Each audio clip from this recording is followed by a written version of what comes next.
Welcome into the Illini Inquirer Podcast. Jeremy Werner, Derek Piper, and we're talking about Terrence Shannon going number 27 in the NBA draft to the Minnesota Timberwolves. I want to talk with Derek about being there on draft night, and I want to talk to him about the next future Illini who could be drafted, because I already got a lot of buzz about some incoming guys. But first of all, we are happy to bring on the podcast Chris Hine. He covers the Minnesota Timberwolves and has for several years now, and he used to cover Illinois basketball. Chris, we were just kind of reminiscing.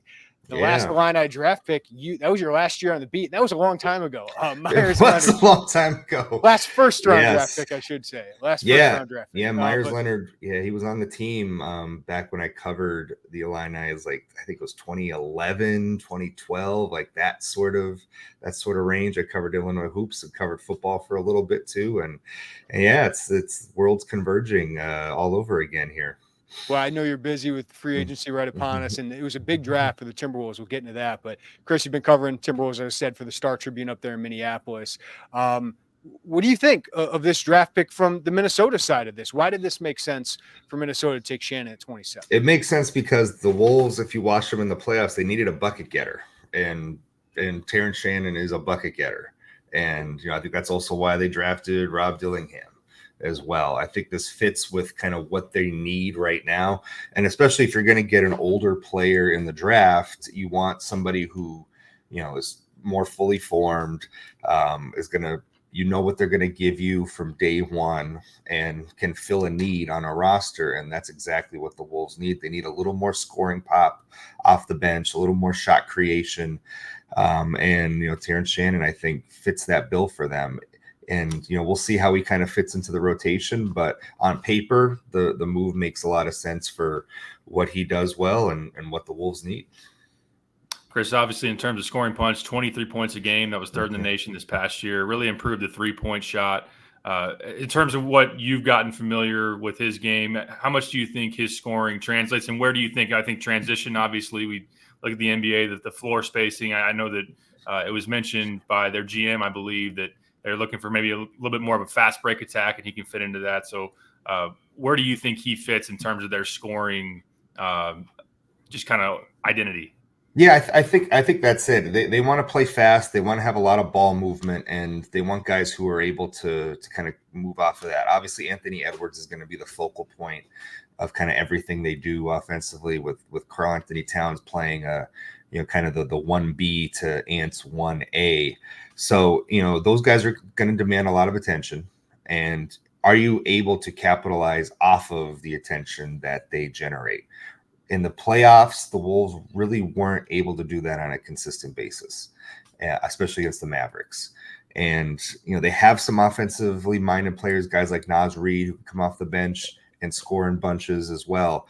But the more options you have, the more kind of spins of the wheel you could give guys on a given night to find somebody who might be able to go off and give you 15 points off the bench or something like that.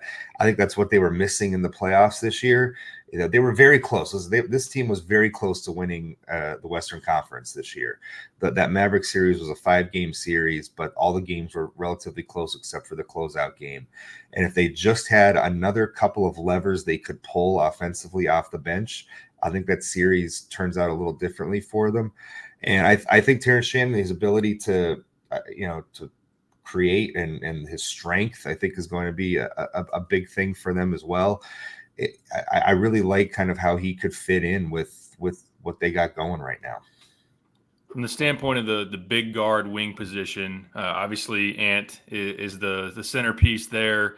Jaden McDaniels can shoot the three, especially. I know that Kyle Anderson, this is the last year of his contract. So just in terms of the options there on the wing at the big guard, what does that look like in terms of who Terrence might be in competition with and in terms of maybe a year one type of role?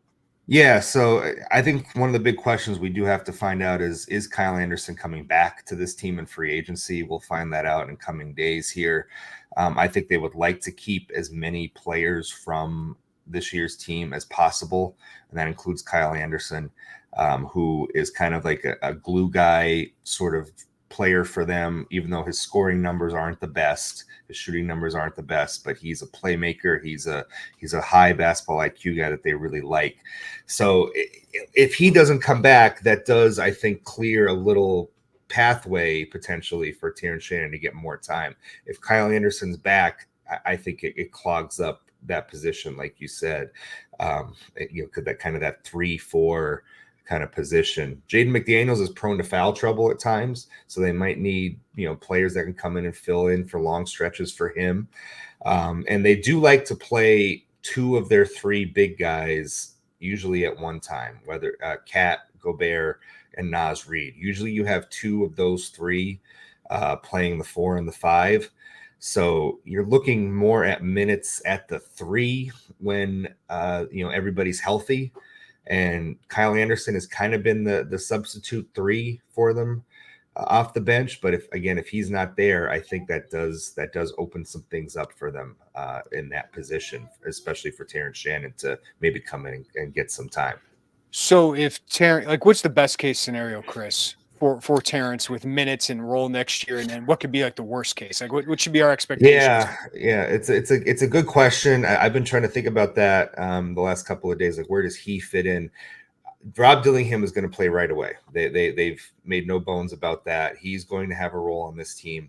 So when you look at their roster, for those that are unfamiliar with their roster, their starting 5 is Mike Conley at point guard, Anthony Edwards 2, Jaden McDaniels 3, Karl-Anthony Towns 4, Rudy Gobert 5. Behind that, you have Naz Reid as the backup 4-5. You have Nickeil Alexander-Walker, who's a backup kind of combo guard off the bench. He's more of a 1-2, can move up to the 3. Kyle Anderson was their 8th rotation guy last year in the 3-4 slot. So they're probably going to try to bring back Monte Morris, who's more of a combo guard, and Jordan McLaughlin, also a point guard. So if there is a pathway 2 minutes for Terrence Shannon, it is if they don't bring Kyle Anderson back, I think. I will see who else they might sign in free agency, but their options are limited when it comes to free agency. They won't have any mid-level exceptions. They're going to be a second apron salary cap team, which carries with it a lot of roster building restrictions. That's why they moved up in the draft to get Rob Dillingham. It's one of the few avenues they had to make an impact on this roster. So I do think, depending on the moves they make, if Kyle Anderson is here, that could create a potential pathway for Terrence Shannon to get playing time. The worst case scenario is Kyle Anderson is back, because that means that their top 8 players from last year are back, plus Rob Dillingham as the 9th guy that they're probably going to be penciling in. And so Terrence Shannon would be kind of the 10th guy, I guess, in that mix, the 10th, 11th guy, for kind of fighting for that. You would need to see some injuries. If Dillingham got off to a slow start, maybe you could move up into those kind of minutes. So I think that would be maybe the worst case scenario. Best case scenario is Kyle Anderson doesn't come back for them in terms of his playing time. Yeah, great breakdown of that. Tim Connelly, obviously you had to do research on Terrence Shannon.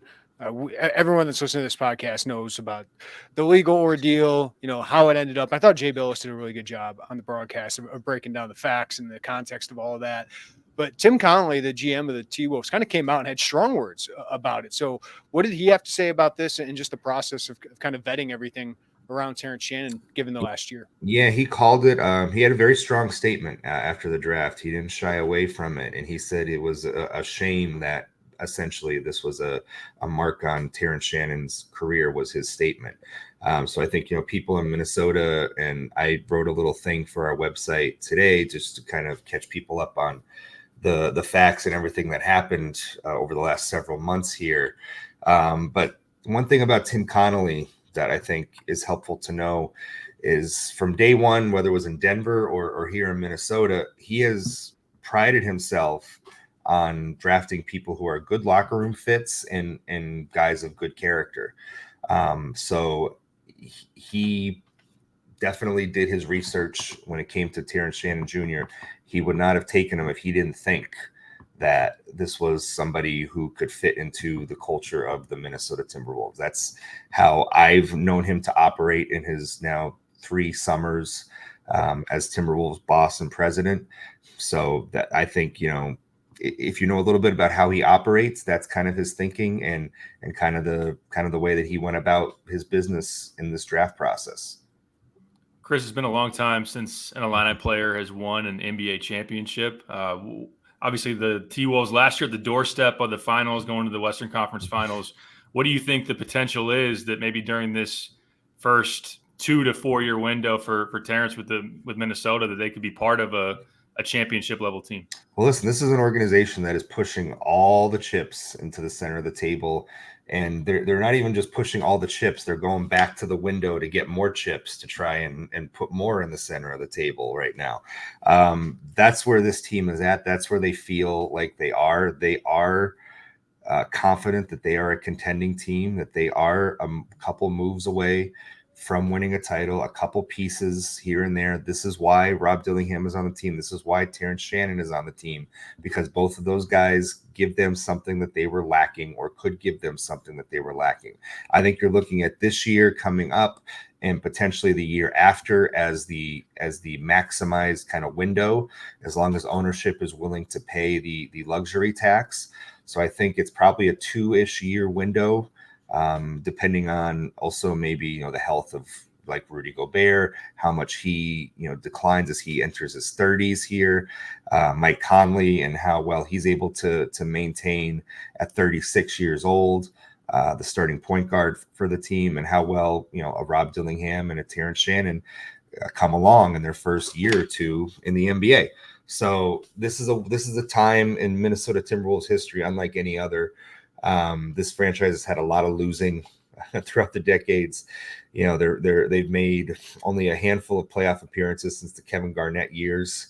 Their first playoff win came this year. Playoff victory series win came this season in 20 years.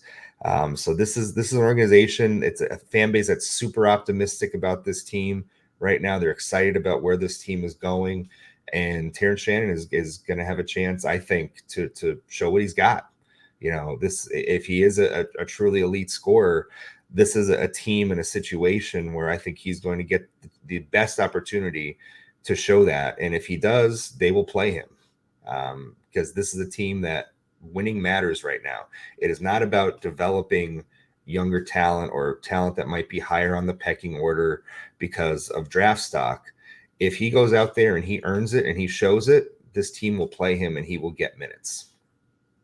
Chris, as you can imagine, I was at Terrence's draft party. He expressed a lot of excitement playing for a team headlined by Anthony Edwards, one of the brightest young stars in the league. You get to be around him on a daily basis. What's it like covering a guy that has as much charisma and swagger probably as anybody in the NBA right now? Yeah, those are the words that you often hear associated with him. He's a very positive, uplifting teammate. That's the word you always hear in and around the team. He is 22 years old, but I think he is the emotional heartbeat and leader of the team, even though there are several guys who are older than he is that play significant roles on this team.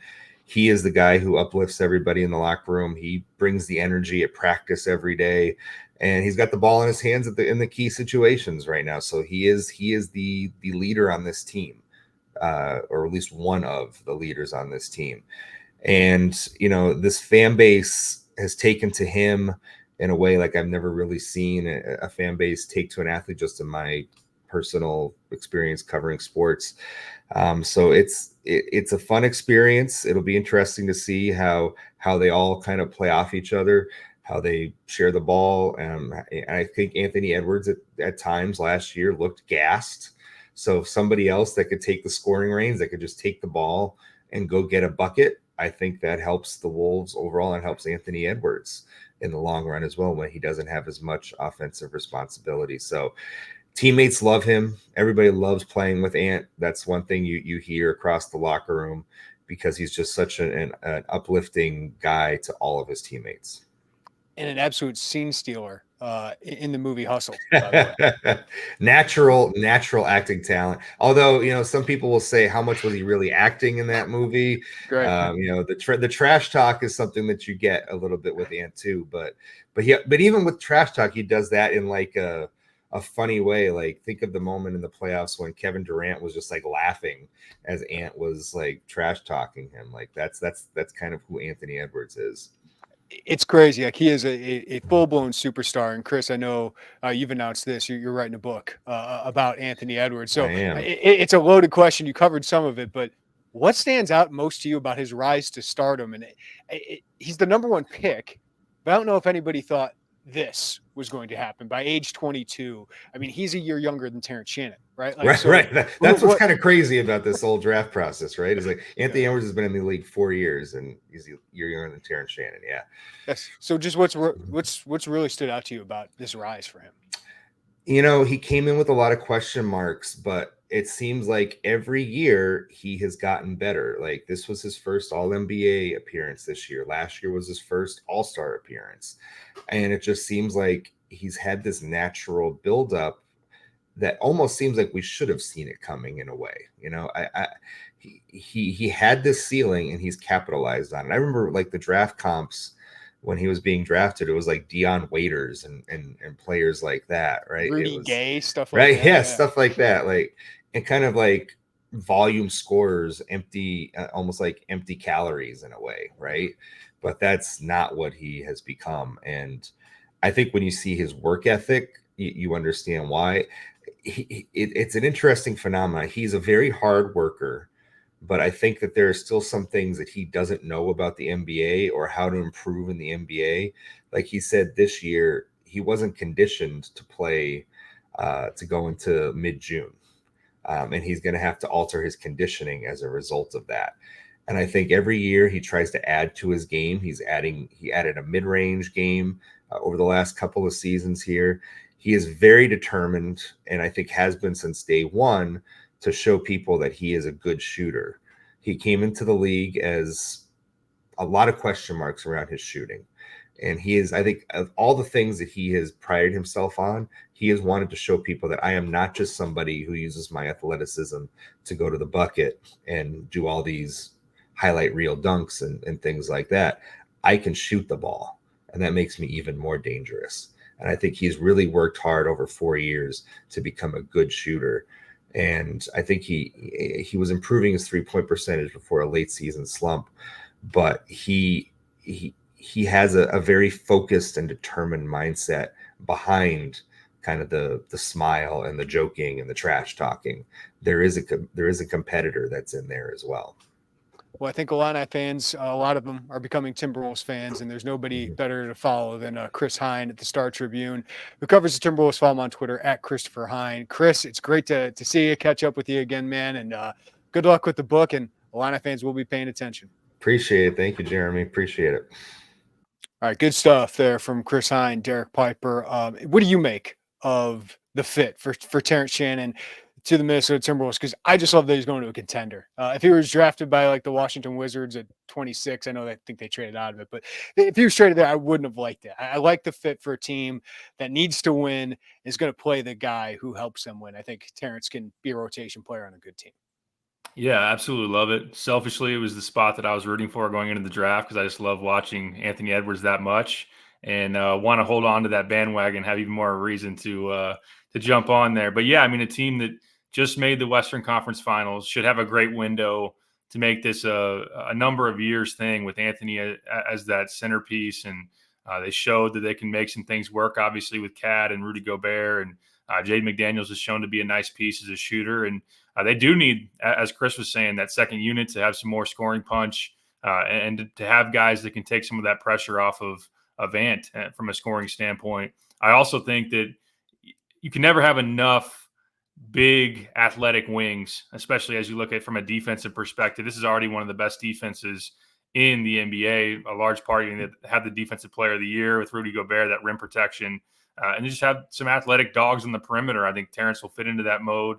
And just being able to match up with, there's a lot of star power at that position in this league. So we've seen Io kind of be able to come into the NBA, understand his role is different, and buy in more defensive intensity and urgency at that end of the floor. And I think the Terrence will do the same thing. So yeah, coming off a season where Illinois goes to the Elite Eight, Terrence has done a lot of winning, even at Texas Tech going to the Sweet 16, being in a winning situation. And I think for Illini fans out there, the opportunity to see him regularly, I mean, they're going to be on how many TNT, ESPN, primetime games, chance to watch Terrence very consistently. No, it's awesome. And one of the things I think about is you brought up defensively. Anthony Edwards had to check Luka Doncic in the Right. Western Conference Finals, and that hurt them because he was gassed, just absolutely gassed. I mean, we saw it with Terrences sometimes, like when you got to guard the best guy and be the engine of the offense, that can be really, really difficult to handle. So I think he's a good fit there, that he can play late in games and maybe defend one of the better players in the NBA and kind of give Anthony Edwards a little bit of a breather on that end of the court. So I think he's got great value. If they don't bring Kyle Anderson back, I think that's big. But obviously Rob Dillingham was a huge swing for them to trade 2 future first round picks to kind of move up, and because they're limited cap wise, so they got to hit on these picks because they're cheap. And the rest of their roster is not going to be cheap, especially when Ant signs his extension. Like he's not going to be cheap anymore. So they got to hit on those guys, and that means Terrence being a rotation player, and maybe it's even beating out Nickeil Alexander-Walker, whether it's this year, next year, whatever it is. So I love the fit, and him and Ant, I think, are going to get along. I think those guys are just kind of wired the same way, Derek. I would love to see them in practice together, and they'll probably match up quite a bit. The trash talk will certainly be there, and yeah, I mean, just the alpha dog mentality, the toughness, the grit, the athleticism, and those guys running side by side in transition would be a lot of fun to see as well. So, I mean, those guys can definitely share the court, which will be awesome. And yeah, I agree. I mean, you look at Kyle Anderson. I know it's a different role in terms of Terrence, because you look at his assist numbers are pretty good. His shooting numbers were not. He's not much of a scoring threat. Does do some of that little things, type of hustle plays, rebounding defense. That's 23 to 25 minutes a game that he played off the bench. And if he's not there, that does open the door pretty wide open for Terrence. But that's a good point on Alexander Walker, someone that he'll be in competition with as well. And yeah, I mean, I love the Dillingham pick because he comes in with bucket getting potential. They need be their Kobe White, right? Like that. Yeah. That's kind of what I imagine for him. Yeah, they need a ball handler behind Conley, who's 37 years old, and need to be able to have maybe some point guard potential in the future. So really fun team. They were awesome to watch last year, and even more of a reason now with TSJ on that squad. Oh, and sick uniforms.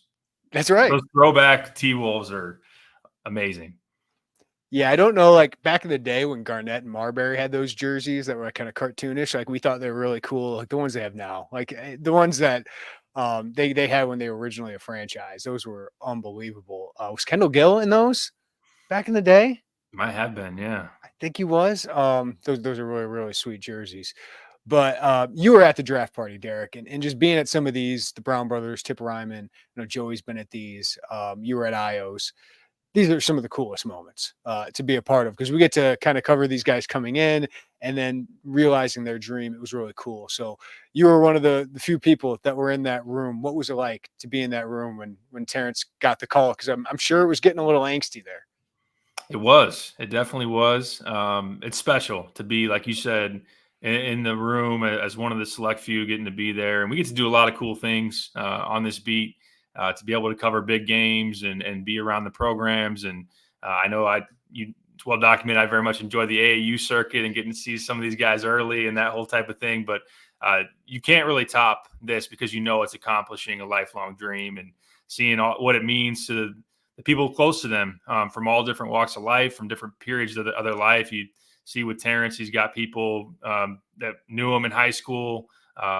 Chris Beard's there from Texas Tech, along with one of his former assistants, and then obviously Brad Underwood, a lot of representatives from the program. So even Angel Reese too was a surprise, kind of like super guest there for Terrence as well. So, which, by the way, Chicago athletes Q rating, she's very quickly among the top. I mean, I bet it's Caleb Williams right now.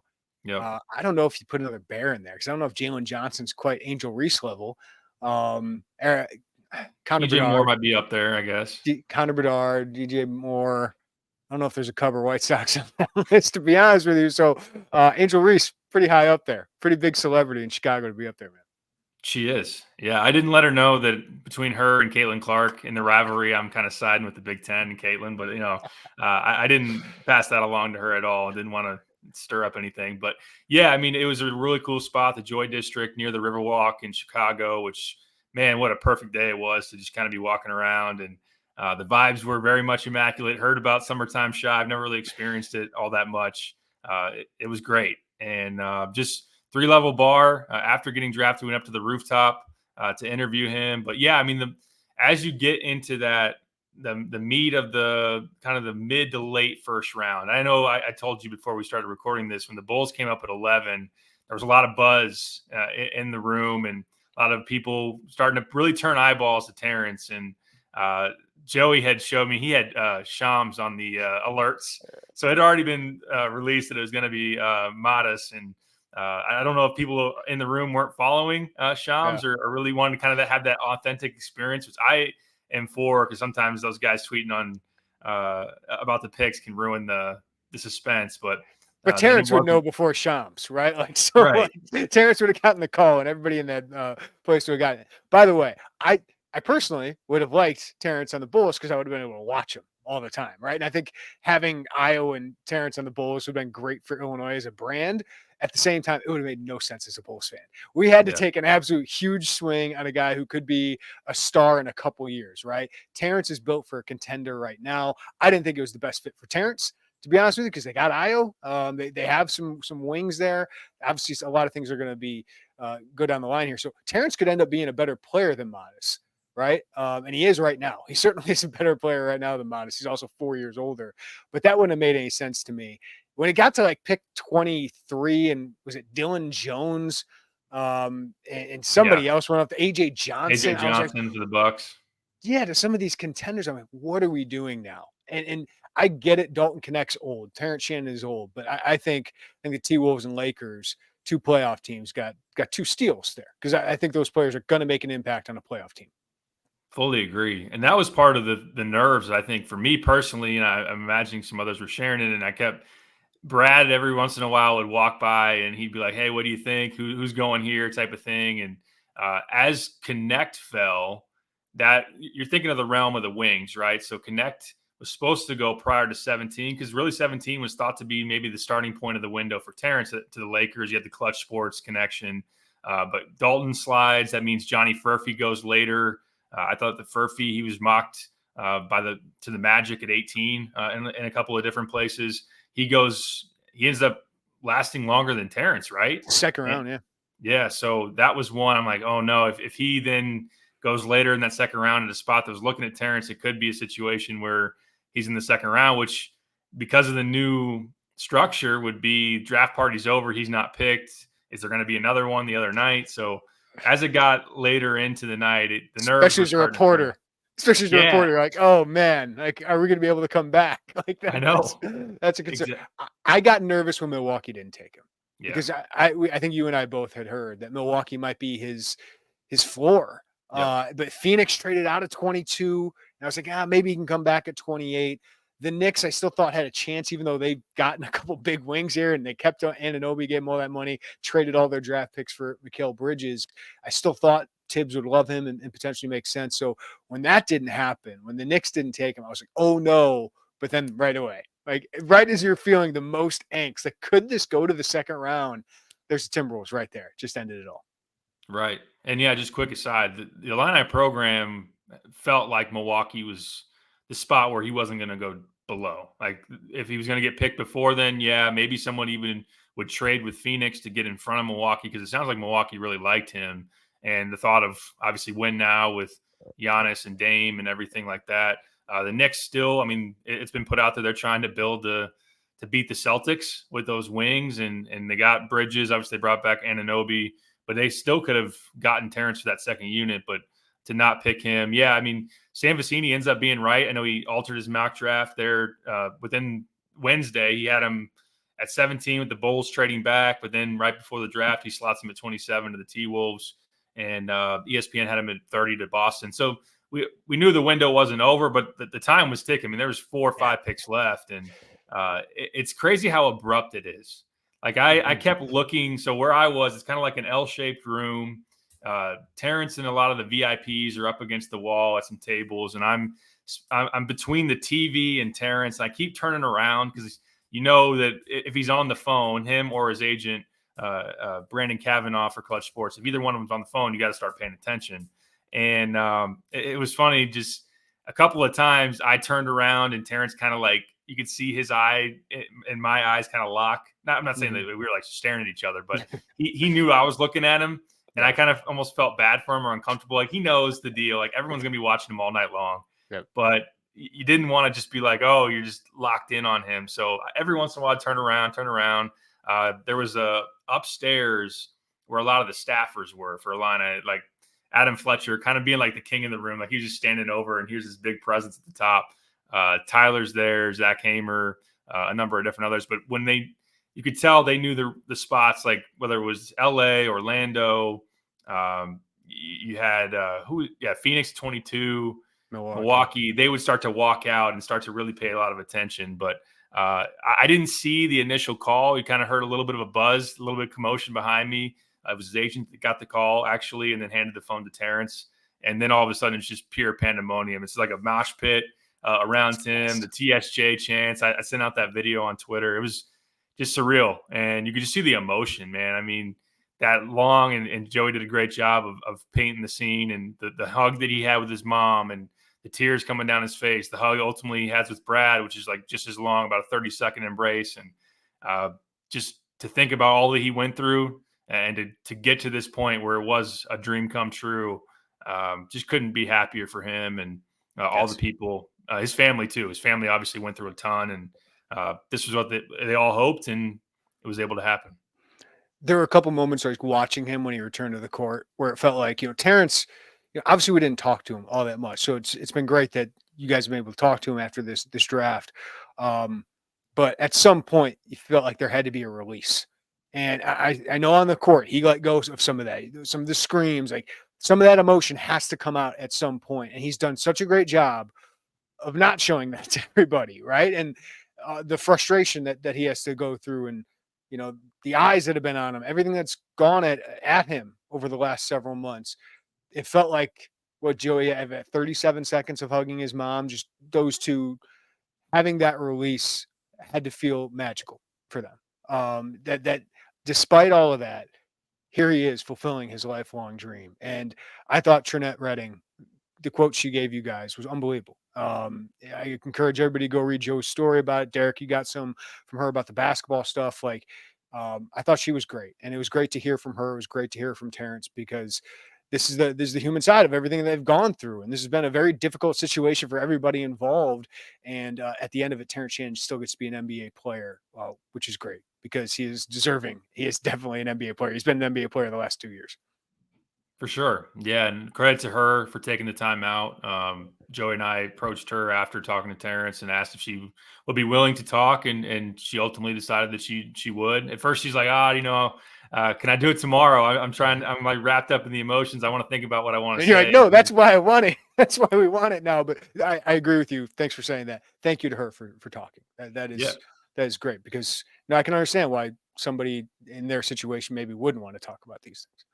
Right. But you could tell that she did have things to say, and it had been a while, obviously. And to finally just be able to put it into words. And I know there's always a conversation too of some people have fatigue with the trial and the case and don't want it to be about that anymore. It is part of the story, unfortunately.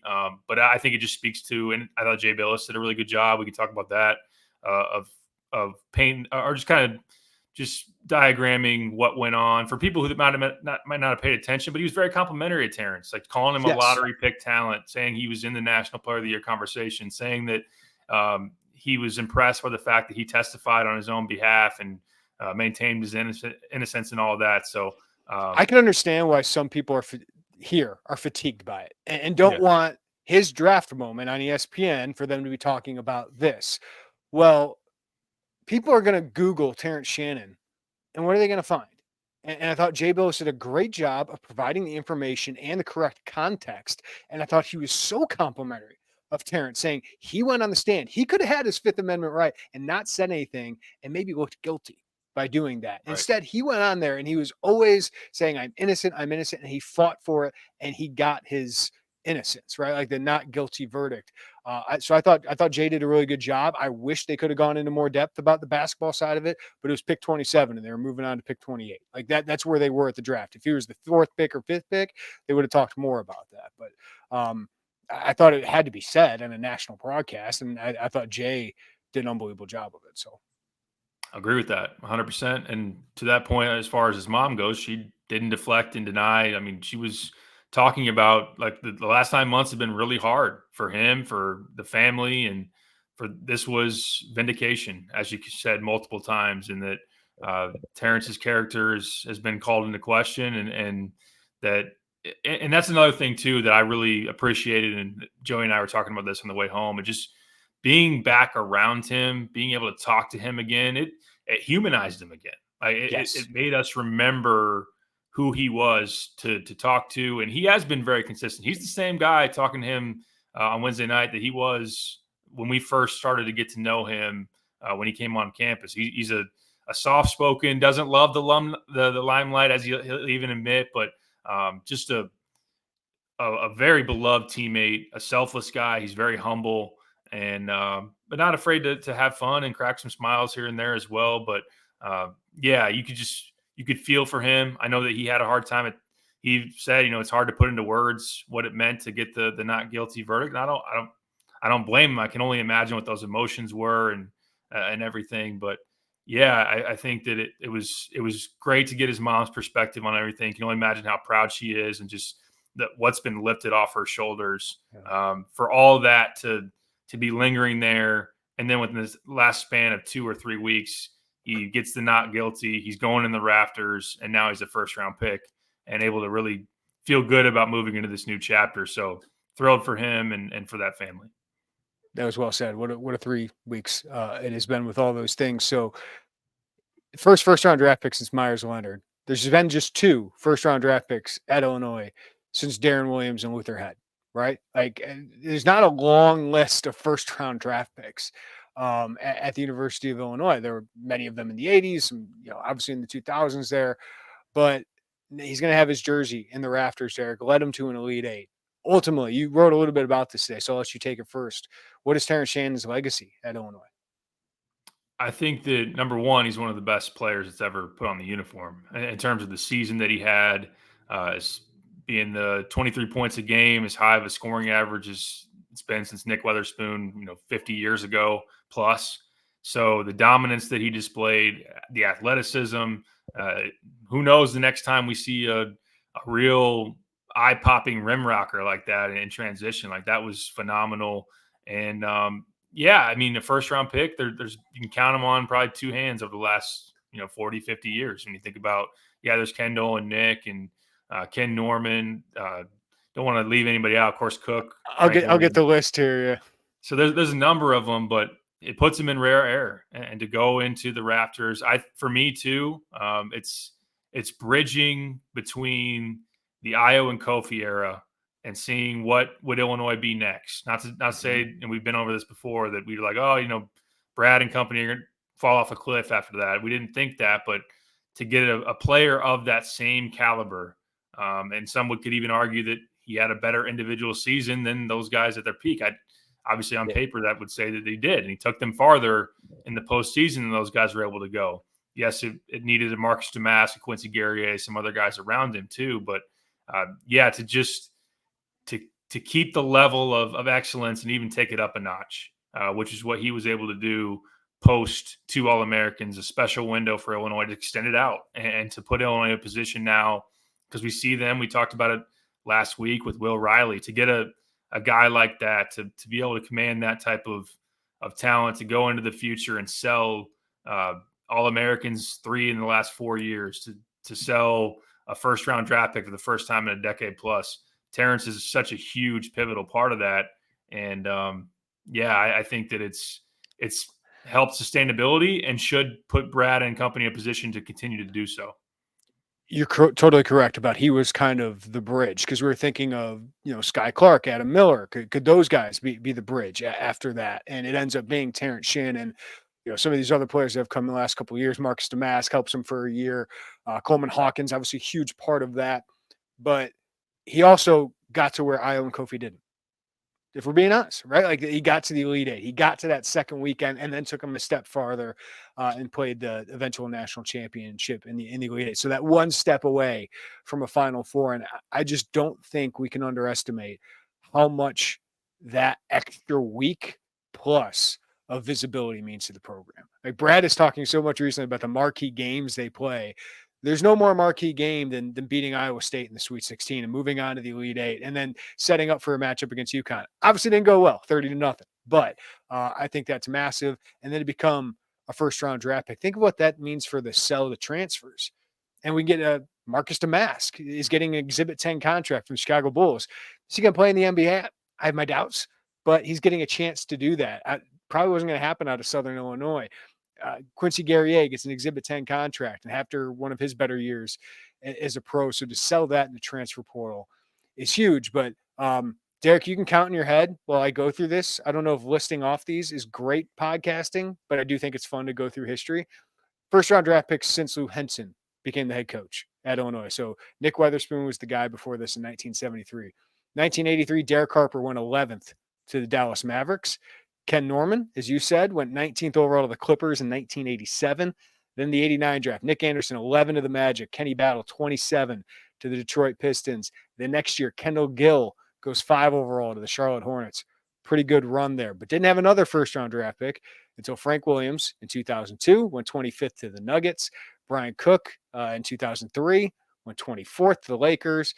In 2005, you had Darren go 3 to the Jazz. Luther Head, 24 to the Rockets. Myers Leonard went to the Trailblazers in 2012, and now Terrence Shannon. Was that 10? It's 11. Something like that? 11? Yeah. Yep. Like it's not a long list in the modern history of Illini athletics, and now Terrence Shannon is one of those guys. Unbelievable. You missed Brandon Podjemski, though.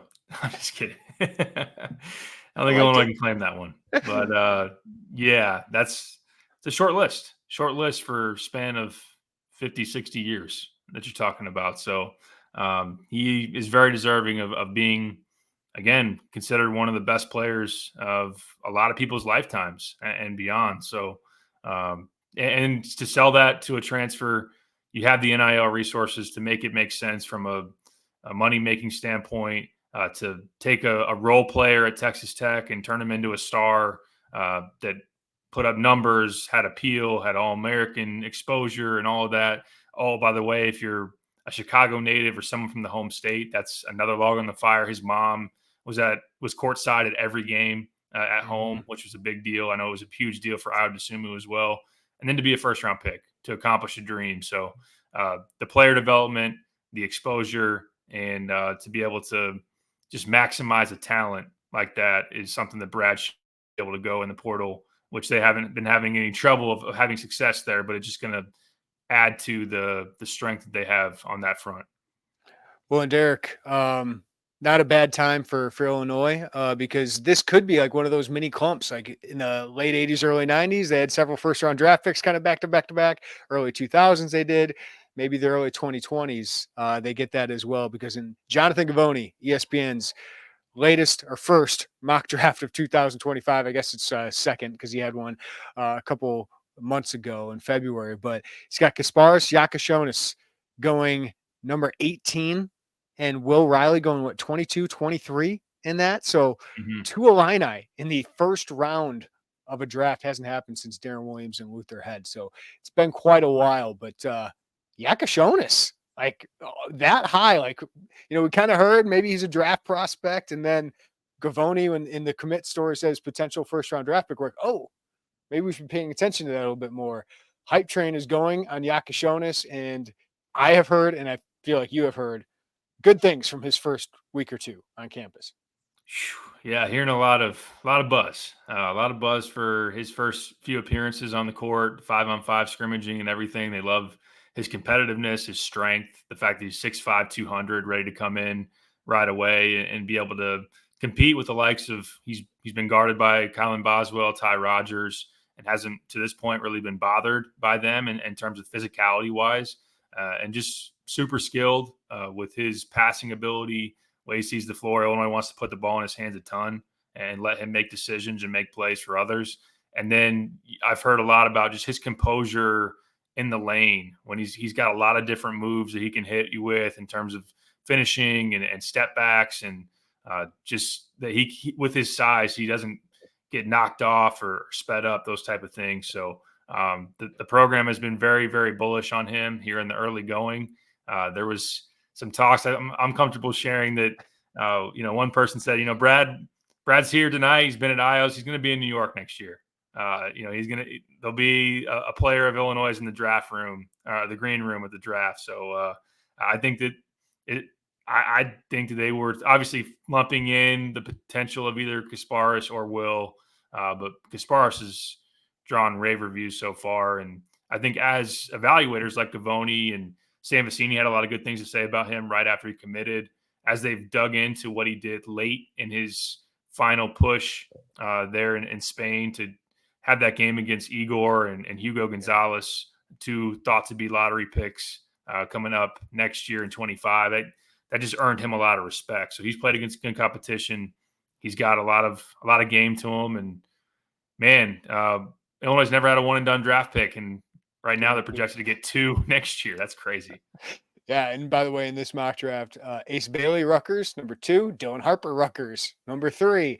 Igor Demon, number 9. They have in this mock draft. Kasparis, they had 18 to the Jazz. I'm not sure the teams really matter right now, but Will Riley, 22 to the Nets. Derek Queen, 24 out of Maryland. Just catching up on some names that we got to pay attention to here in the Big Ten. So that's a lot, Derek. They have that kind of talent coming in. Obviously, they got to perform, but I do feel better in my mailbag putting both those guys in my starting lineup, because as much as it pains me to knock out a Benham Rickhouse, who is our guy from this transfer class, they've elevated the talent so much, and those guys aren't coming here to sit. And Brad Underwood did not bring them here to sit. Not that Humrickhouse or Trey White or whoever is left out of the starting lineup is, but it's just Terrence Shannon, Io DeSumo, Kofi Coburn. They allowed Brad Underwood to get to this point where this is where they're recruiting, along with the NIL donors, of course. Yeah, for sure. It's going to be hard to pick that starting 5 right now. And look, obviously you're going to be able to play traditionally always 8, 9 guys. And there's just going to be the ability to be flexible and I've said it, we talked about it within the last few weeks, just to have that competition on the court every day. As soon as Will gets here, I know that Thomas Love still has to make his way over, but just to have those battles every day at a number of positions, and it's a great thing to have. And speaking of hype dreams, Ty Rodgers continues to get a lot of buzz as well. His shot making ability that apparently is flashing. You got to see it. Too much talent there. Can't play them all. Let's get somebody out of here, right? Yeah, man. It's a fun problem to have when we're talking about this, and it is really kind of just fun to talk about, who are you actually going to start? Because there's still a lot of guys whoever's coming off the bench, whether it's Rodgers or Humrickhouse, there's going to be games those guys play 25, 30 minutes. There going to be games those guys play 10, 15, whatever it is. That's the kind of team you have now. It's just you have so many options, versatility. And as Brad said last week, he was smiling. He was like, this is the fun part, that they have to compete, and I can use that bench. He's very happy about that.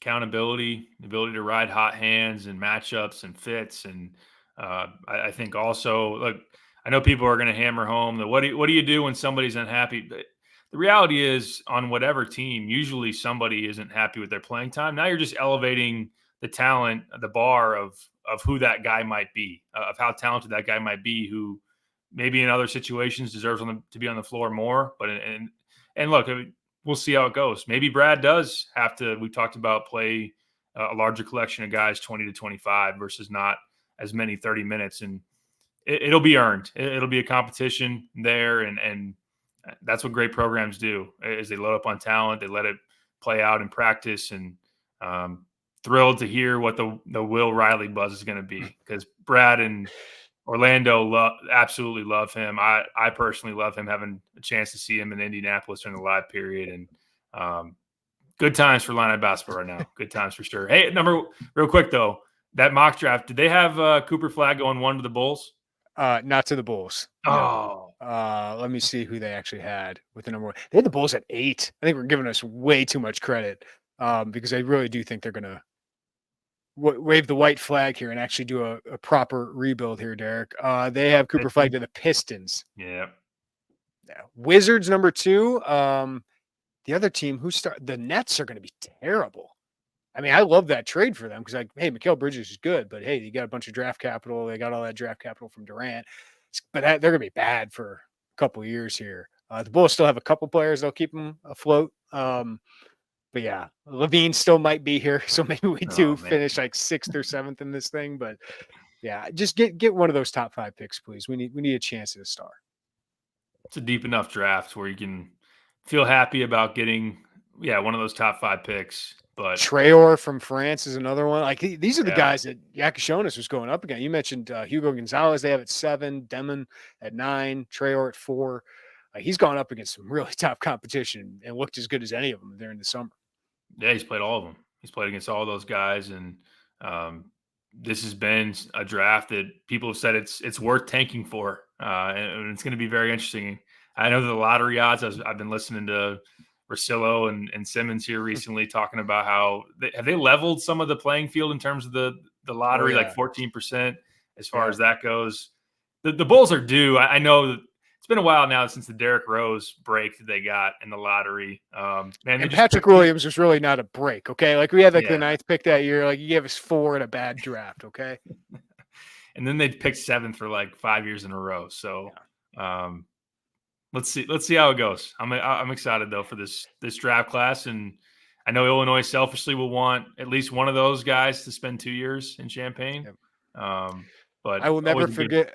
I will never forgive Nikola Mirotic for the heater he had that one year where the Bulls were tanking and they won like 9 of 10, and then they had to trade him because they were winning because of him. And that got us out of the top 5 consideration in the Luka draft. But we would have gotten 2 and taken Bagley anyway. So that's how I got it. It's just how it goes, right? Oh, brutal. We're due. We are need due. some Bears luck now. The Bears need to pass on that whatever they got going. We got that going for us. Just hopefully we took the right guy. I think we did, but hopefully we did. I will let you go, Derek. Appreciate you hopping on with us. It's great job, you and Joey, covering Terrence Shannon's draft party. So everybody go read what they had to write at IlliniInquirer.com. And we'll have plenty to talk about here, Derek, coming up. A little bit of a lull with recruiting, maybe. A little bit as we get everything set. And now we can talk about what will this team looks like for the next 5 months and speculate and hear buzz.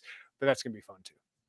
A lot of fun, a lot of action going on at Ubben. Wish we could break down the doors and get in there, but soon enough there'll be a open workout before a football game, and a lot of excitement coming up. So enjoyed being there on Wednesday. It was a privilege to be there, and you soak up the sun down there in Florida. Enjoy it, man. I have, if you haven't noticed. So I'm sitting out of the sun right now. I needed to get out. I need an excuse on my half ginger skin here. So appreciate the time away. But everybody, thank you for listening to the Illini Inquirer Podcast. Give us a follow, rating, review wherever you get our podcast. For Derek Piper, I'm Jeremy Werner. Everybody have a great day. Take care of each other. We'll talk to you next time right here on the Illini Inquirer Podcast.